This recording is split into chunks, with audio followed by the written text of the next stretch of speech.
Olá a todos, sejam bem-vindos a mais umas Palavras Cruzadas. Olá Pedro, olá Pedro. É sempre bom fazer as Palavras Cruzadas convosco. Já há algum tempo que não tinha o prazer de estar aqui e por isso agradeço mais uma vez a oportunidade que temos de podermos partilhar a lição e eu em pessoal convosco. Antes de vos passar a palavra, queria só começar pelo verso áureo.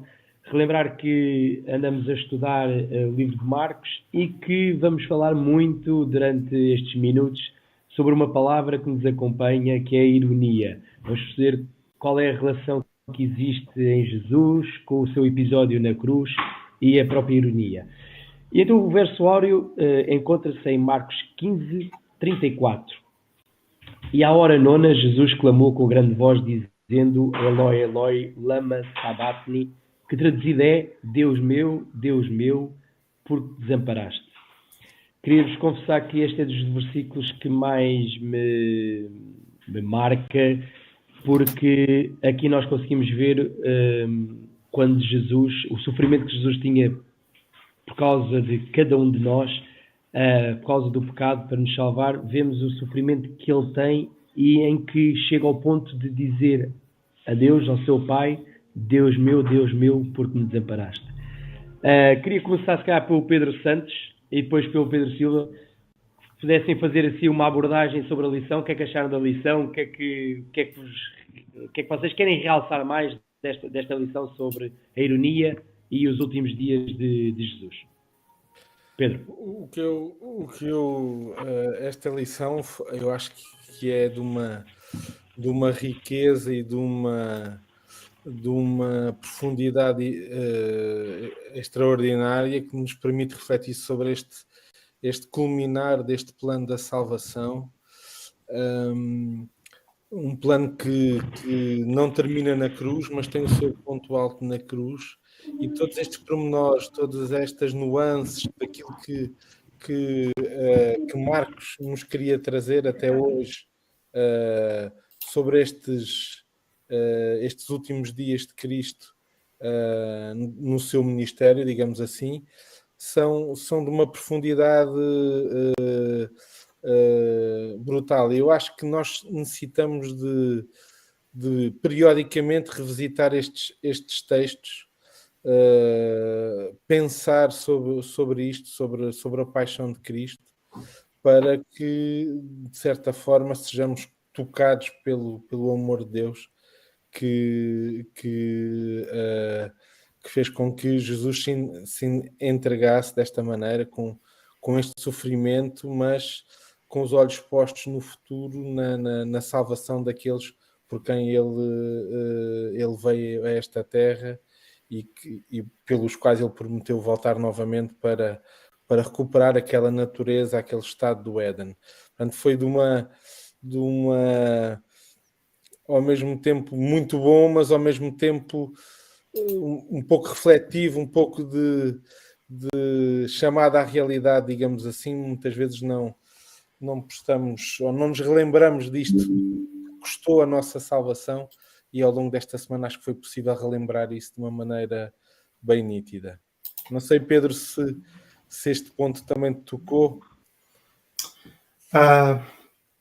Como o Bruno diz, este texto é marcante para mim, para muitas pessoas com sentidos diferentes, mas a mim o que me mostra é que nós muitas das vezes tendemos a desvalorizar a natureza humana de Jesus. Olhamos para ele como um Deus que era o verbo que já existia desde o início, o alfa e o ômega, e esquecemos que ele viveu como um de nós, e quanto mais não seja, até pensamos às vezes que se calhar a pancada que ele levou e as humilhações e tudo o que ele sofreu era mais fácil porque ele era Jesus, e é de facto este desabafo de Jesus de desespero deixa-me cheio de vergonha e ao mesmo tempo também de valor, porque apesar de não me sentir digno do sacrifício dele, eu ao mesmo tempo sou extremamente valioso por causa desse sacrifício.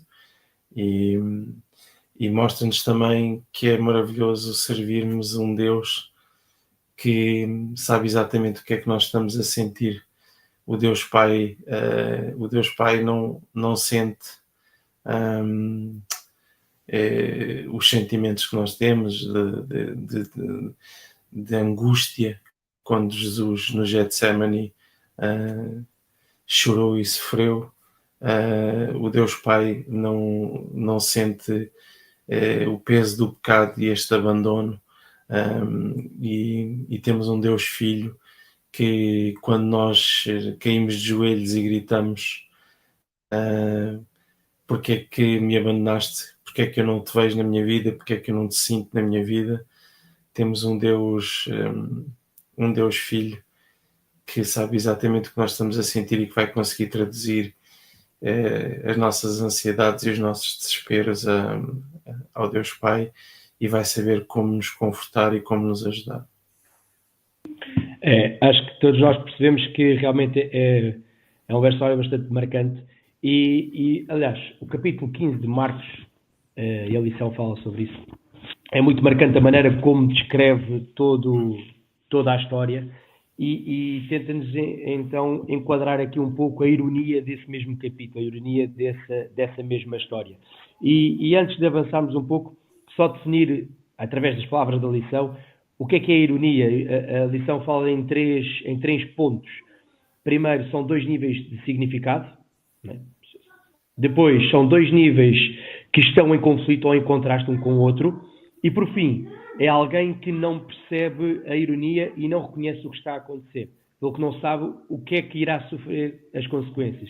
E nós começamos a ver isto, até mesmo quando Jesus é acusado, quando Jesus é maltratado, a reação de Jesus, a sua crucificação, tudo tem aqui um lado irónico da história. E avançando para a parte de tu és o rei dos judeus, Pedro, neste caso Santos, tenho sempre de dizer o vosso apelido, porque senão vocês não sabem quem é que eu estou a dizer.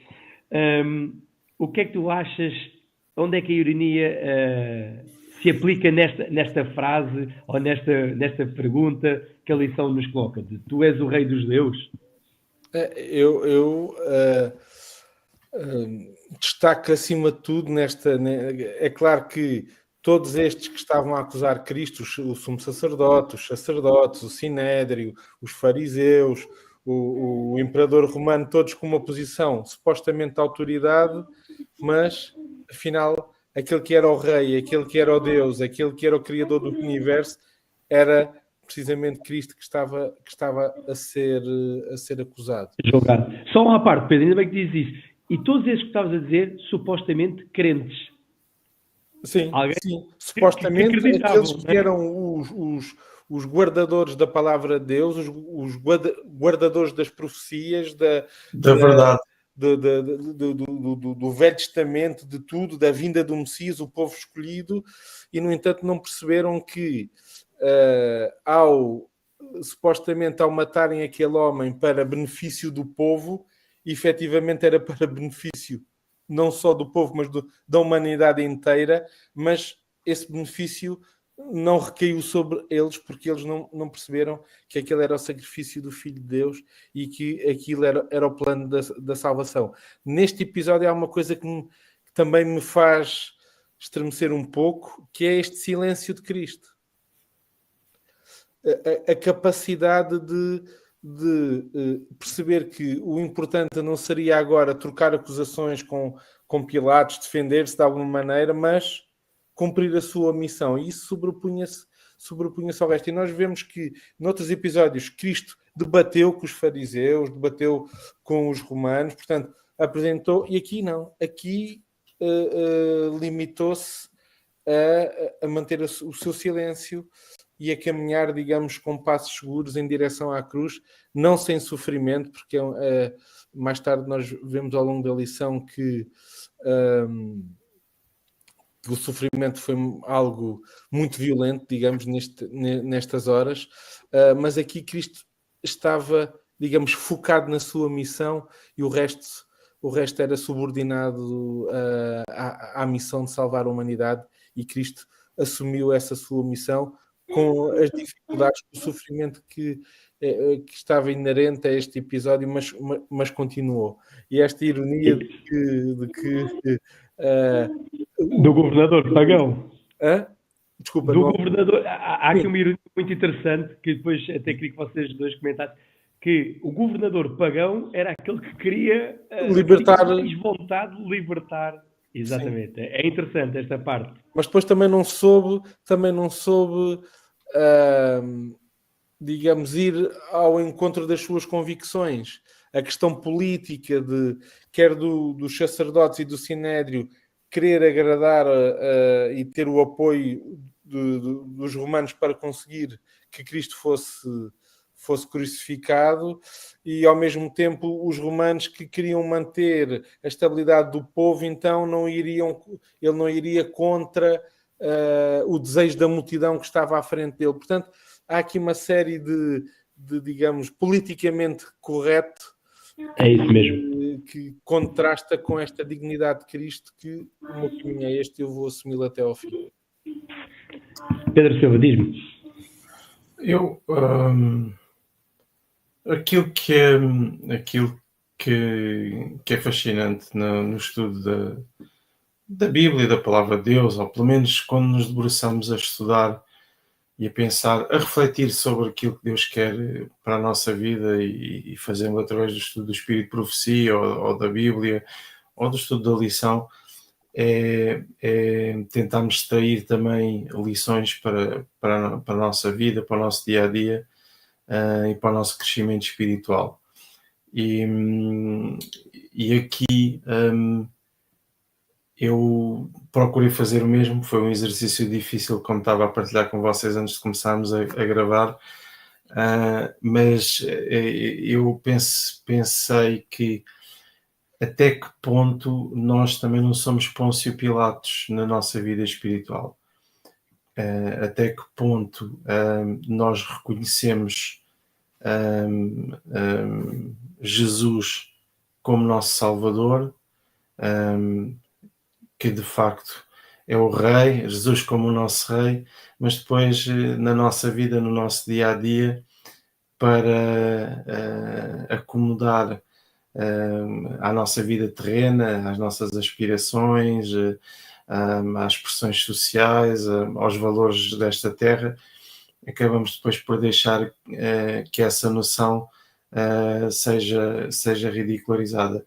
E eu não estou a falar de não dar o testemunho, ou de escondermos a nossa fé, eu não estou a falar disso, estou a falar de algo mais profundo, que é na nossa vivência, no nosso íntimo.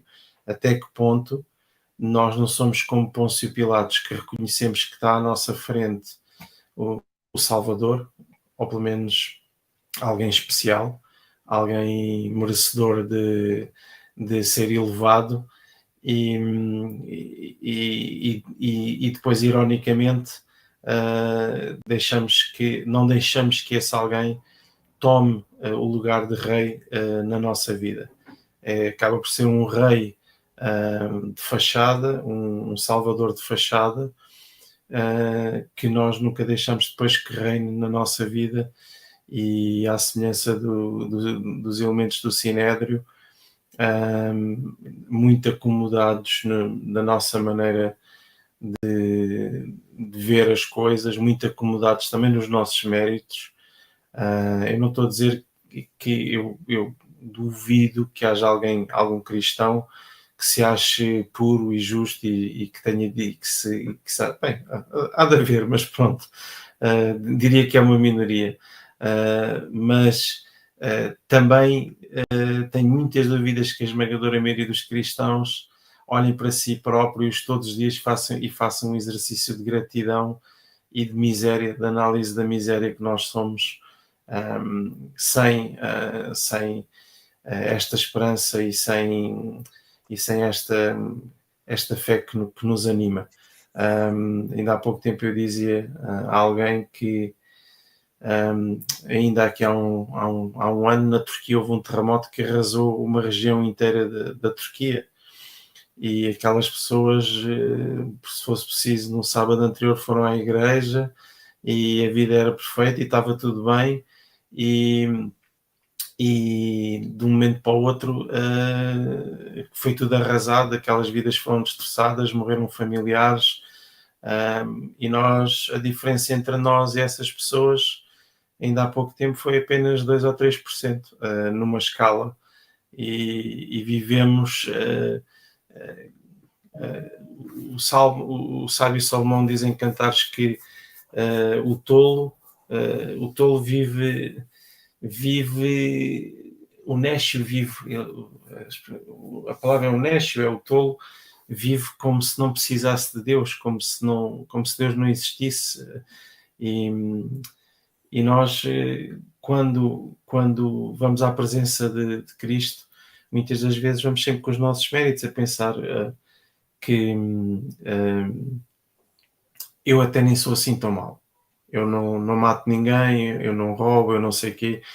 E isso é um bocadinho a forma de estar dos elementos do Sinédrio, que olhavam mais para eles próprios do que para Jesus e não conseguiram ver nele o Messias. Há aqui, pois, outro aspecto interessante ao longo deste capítulo, e saltando para a parte da crucificação do próprio Jesus, nós reparamos, a lição até nos diz isso, que Jesus, em todo o seu evangelho, teve sempre um papel muito ativo, muito preponderante.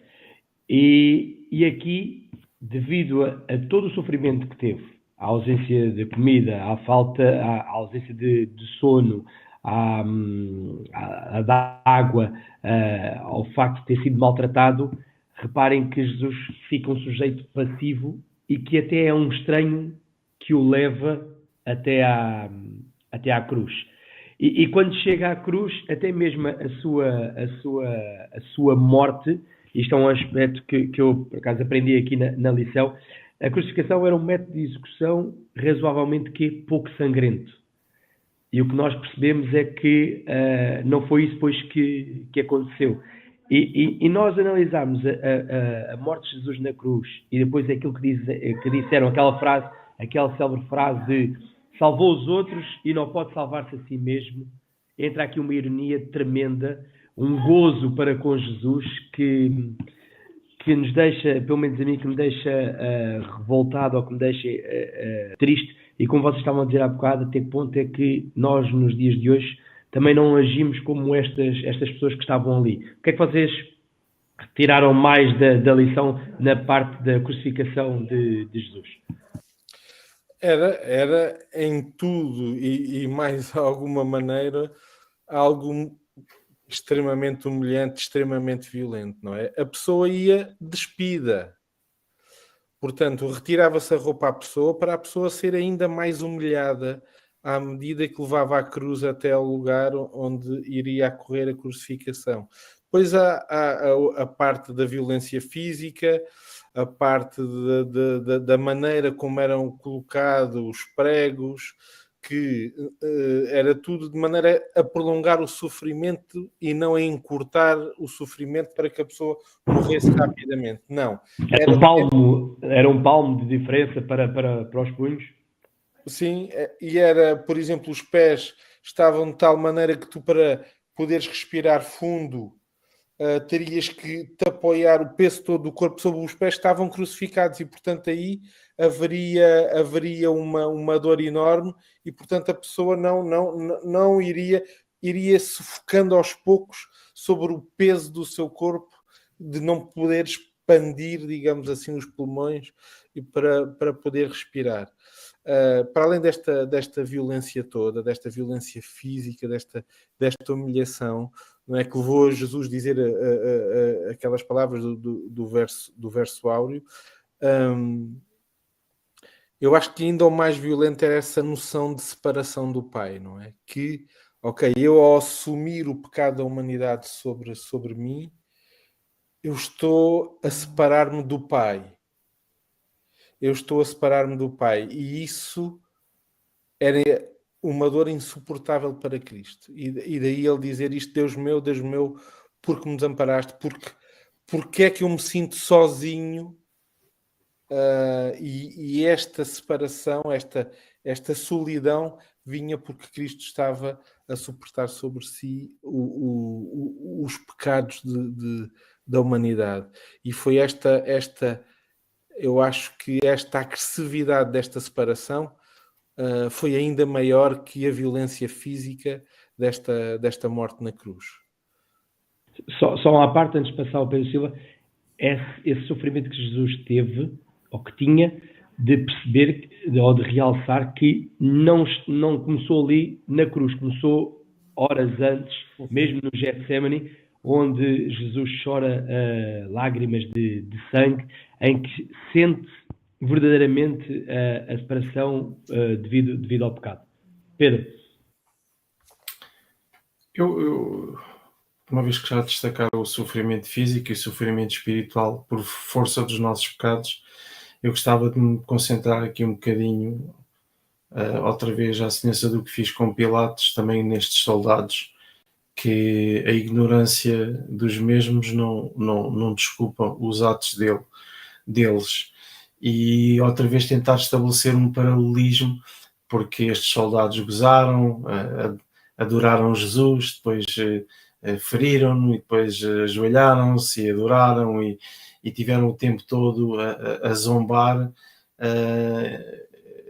com rituais que seriam espetaculares se tivessem sido genuínos, se tivessem de facto a adorá-lo e se tivessem de facto a reconhecer nele o seu Salvador e o seu Rei e o seu Senhor.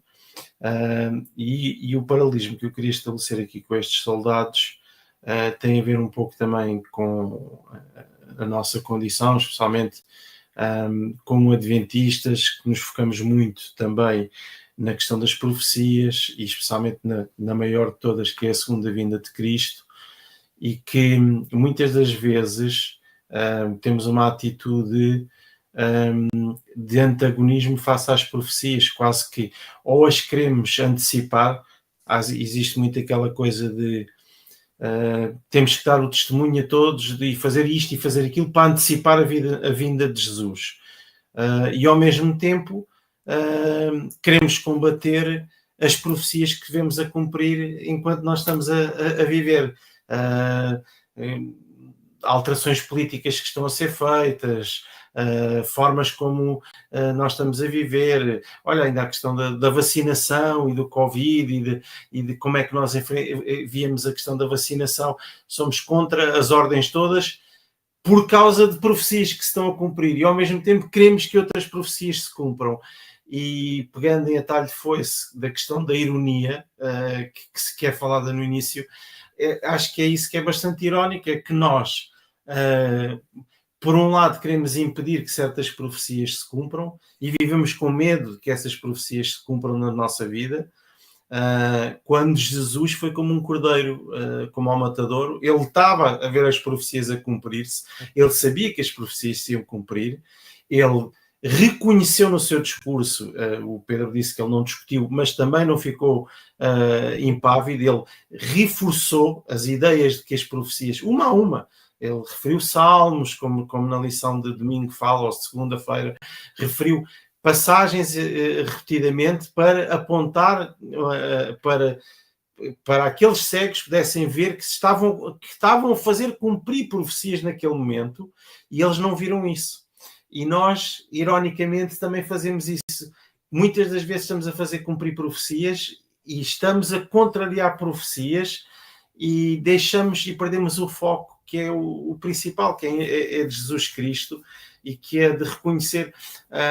Eu acho que o maior engano que Satanás consegue convencer um cristão não é de que há tempo, é de que a conversão é só no ato do batismo.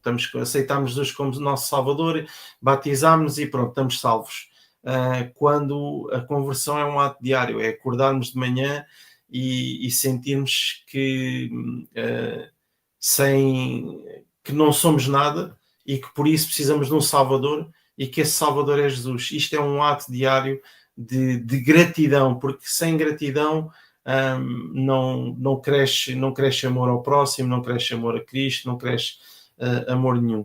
E pronto, a nota que eu queria fazer relativamente a esta parte da lição e relativamente à ironia é que nós muitas das vezes estamos a estudar estes temas e estamos a apontar o dedo e a dizer aqueles malvados dos fariseus dos membros do Sinédrio ou dos soldados que torturaram Jesus e quando nós, ironicamente, também fazemos o mesmo na nossa vida no espiritual e mesmo na nossa vida no dia-a-dia, quando estamos a trabalhar, quando vamos à igreja, quando estamos com os irmãos da igreja, a forma como nos relacionamos com as pessoas que estão à nossa volta e com Jesus é exatamente a mesma coisa. Nós, muitas das vezes, estamos a fazer cumprir profecias que estamos a tentar lutar contra elas, que era aqui este caso, eles estavam a tentar, os elementos do Sinédrio estavam a tentar matar Jesus, a tentar que não se cumprisse nele o Messias, e ao mesmo tempo estavam a cumprir as profecias e portanto, isto para dizer que, como diz o povo português, de boas intenções o inferno está cheio, e quantas das vezes nós, muito voluntariosos nas nossas igrejas, com as melhores intenções, estamos de facto a destruir a imagem de um Salvador para nós e para as outras pessoas à nossa volta. O nosso tempo... Diz. Deixa-me só dizer uma coisa. Eu cada vez mais acho que é claro que é importante nós estarmos atentos aos sinais dos tempos, às profecias, percebermos isso, mas acima de tudo é importante ter um relacionamento com Cristo. Nós às vezes andamos aqui numa ambivalência entre o dia e a hora ninguém sabe, portanto, se o dia e a hora ninguém sabe, porque a minha obsessão por ver se aquela profecia X foi cumprida ou se a lei de não sei quantos saiu ou se o governo dos Estados Unidos assim ou da Europa... Eu posso saber isso tudo, identificar isso tudo nos acontecimentos e mesmo assim não ter um relacionamento com Deus. Posso estar atento aos sinais do mundo e isso não me faz ter pode não ser significado de ter um relacionamento com Deus. E eu acho que tendo um relacionamento com Deus, a vida vai decorrendo. Se nós morrermos hoje, Cristo veio agora, portanto não interessa. Que interesse teria uma profecia se eu morresse hoje? Que ainda não se cumpriu ou que se está a cumprir? Não interessa. Interessa que eu preciso ter um relacionamento com Deus. As profecias podem ser um reforço da nossa fé para percebermos, Deus disse, as coisas estão-se a cumprir. Mas isto é bom num relacionamento com Deus. Quando é só uma atividade intelectual, não é? De uma aceitação lógica e não a entrega de um coração, não tem o significado que nós às vezes achamos que tem. É por isso que muitas vezes há grupos de teorias da conspiração porque vivem mergulhados em identificar em todo o lado o que é profético, o que é que não é, o que é que se está a cumprir e por aí fora. Mas se calhar esquecemos de ter um relacionamento com Deus. E é esse relacionamento que nos pode salvar, que nos pode transformar a sermos cristãos e não um conhecimento intelectual sobre o que está profetizado e um conhecimento histórico daquilo que cumpre a profecia. Portanto, acho que voltamos sempre a isto, não é? Que é o relacionamento com Deus, o deixar que o Espírito Santo nos influencie, nos transforme, ter tempo para orar, ter tempo para estudar a sua palavra, estar atento aos nossos irmãos que estão à nossa volta, às necessidades deles. Isto sim, para isto eu não preciso de saber se a profecia X ou Y às vezes já se cumpriu, não se cumpriu, está a cumprir, se está assim. Não, eu preciso é de o Espírito Santo na minha vida, o amor de Deus a transformar-me e ser uma bênção para aqueles que estão à minha volta. E para isso, eu não sei, é a minha opinião, eu não preciso de profecias para ser isto. Mas tanto que eu estava a reforçar isso mesmo. Os membros do Sinédrio eram estudiosos ávidos da Tora, das profecias messiânicas, aguardavam a vinda do Messias que os viesse libertar, tal como nós, tinham a verdade, tudo o que nós batemos no peito e dizemos, e não reconheceram a presença do Salvador ali, junto deles. E, portanto, é tão fácil, mas tão fácil, nós fazemos exatamente o mesmo, obviamente do ponto de vista espiritual, continuarmos a não dar o relevo que Jesus deu à nossa vida. E eu acho que, acima de tudo, é um exercício que eu estava a dizer, é que se nós estamos no centro da nossa vida e não está Jesus, é muito difícil ter esse relacionamento, porque é importante falarmos do relacionamento, mas é importante também entendermos como é que se tem esse relacionamento.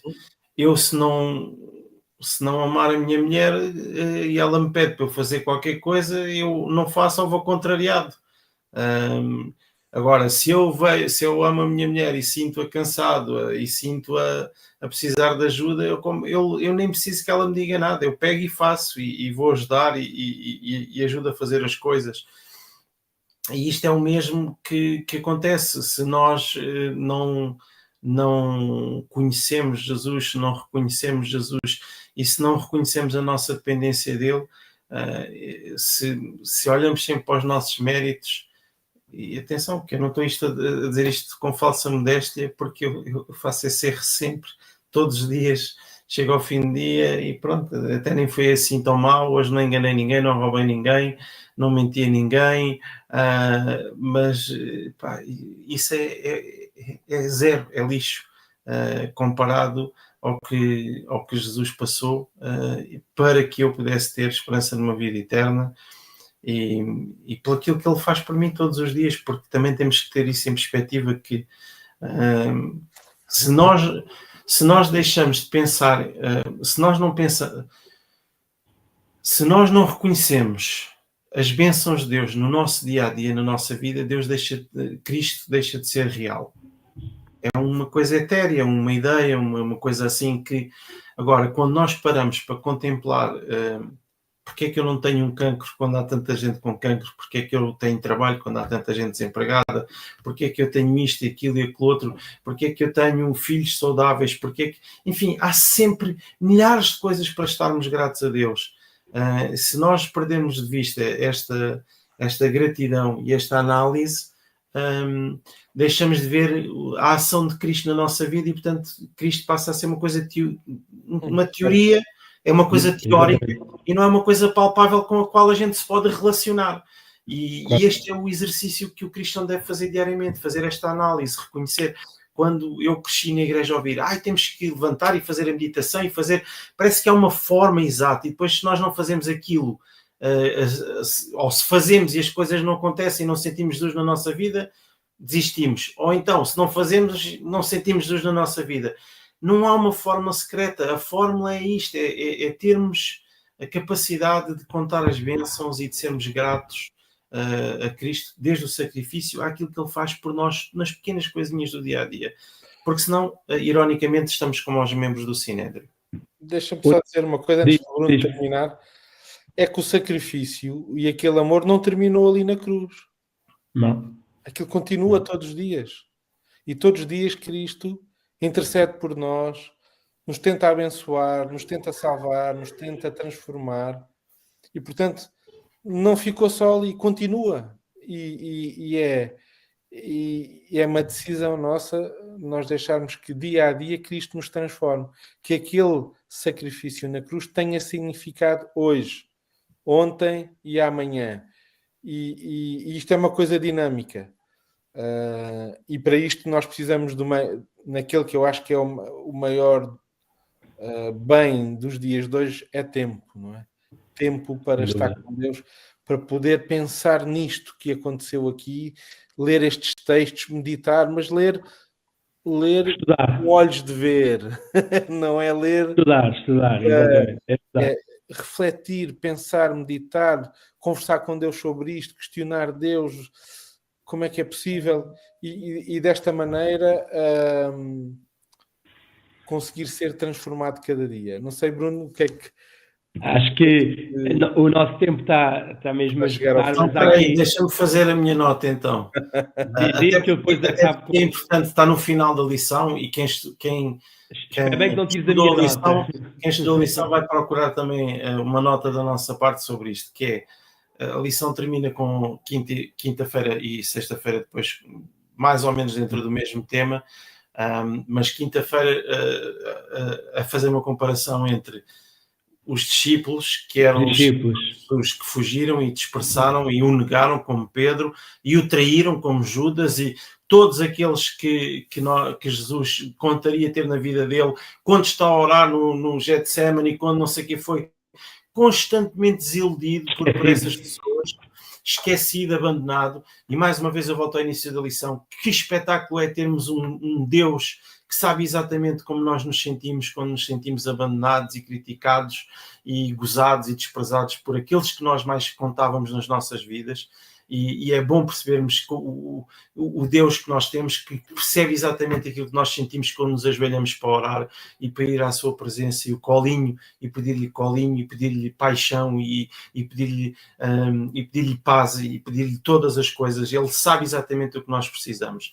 Esta nota era muito importante, em contraste com José de Arimateia, que era também um dos membros do Sinédrio, e que, apesar de ser um membro do Sinédrio, manteve a sua bússola moral intacta e foi falar com Pilatos, quando todos os outros pediram para ser condenado e para ser crucificado. Aquele homem foi pedir para recuperar aquele Jesus e dar-lhe o corpo do Senhor Jesus, do Messias, e dar-lhe um enterro de rei, dar-lhe um túmulo de rico, de rei que